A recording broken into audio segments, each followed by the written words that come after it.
Hi, everyone. Hope everything is going well. So I was glad to see some good plans for the Module 2 short essay in your outlines this last week, and I finished grading those outlines. So also make sure you do check back for any feedback or suggestions I might have left for you. One of the most common suggestions I was giving was to remember to cite and apply at least one of our Module 2 materials to help support your analysis in your essay. And of course, I know that many of you are already making some adjustments to your plans as after seeing your classmates' outlines, also receiving some feedback from your classmates as well. And of course, you can let me know if you have any questions. So this week, of course, our main focus is your draft of the Module 2 essay and then peer reviews. And so your draft of the essay will be due by Tuesday night. And as you work on finishing your rough draft, remember that your main focus should be analyzing how your chosen document works as a multimodal document. So you should consider particularly how it's using multiple modes to accomplish its purpose. So of course, consider how what you've learned about multimodality and visual design can help you analyze your document. And remember, of course, that you will need to use and cite at least one of our class readings in your analysis.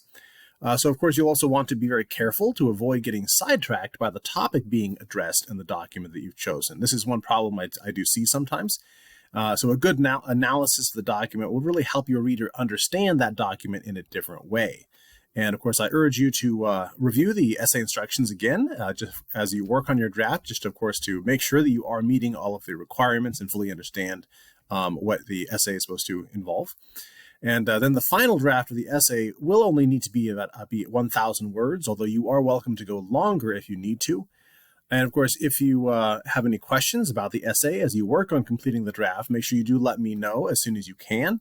If I do get a question on Tuesday night, right before the draft is due, I probably will not have time to respond to you, at least before the due date. So when you submit your draft, make sure that you are submitting it to the draft and peer review page, which is set up as a group discussion board, and do not submitting it on the final draft page. So make sure you get it on the right page.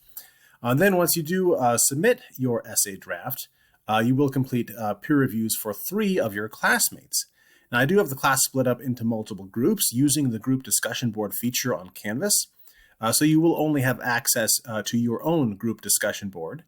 And of course, groups might have more than 4 members. So to ensure that everyone is receiving some feedback, please start with reviewing classmates in your group who do not have any responses yet, or who have fewer responses than the others in your group. And again, you'll be giving feedback to 3 of those classmates, although you're welcome to give feedback to more.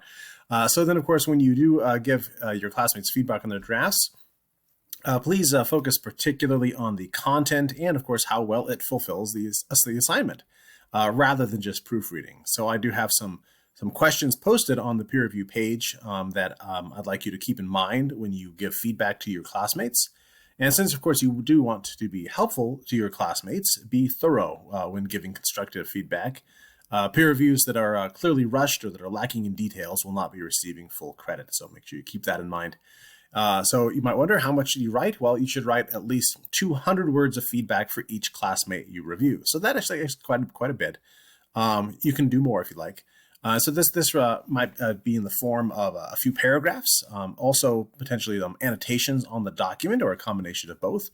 So of course you can leave comments on the classmate's document itself. And so if you download their draft, then annotate it, when you have it downloaded to your computer, and then re-upload it as a reply to their post. That way they can see your actual comments in the margins. And this approach actually can be very helpful so that your classmate can see your thoughts and your feedback about the specific parts of your draft. And then of course you will have until Thursday night to complete those peer reviews.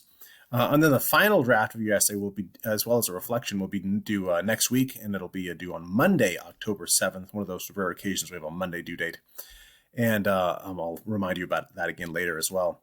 Now, also, I wanted to note that I will not be leaving feedback on these drafts, as I would like you to be focusing on the feedback from your classmates right now. However, if you do have questions about your draft or would like me to take a look at something, once you have seen that feedback from your classmates, let me know. Then I'll be happy to take a look and help you out as best I can. All right, I'm going to leave it at that for now. But as you work on that draft and then work on those peer reviews, let me know if you have any questions.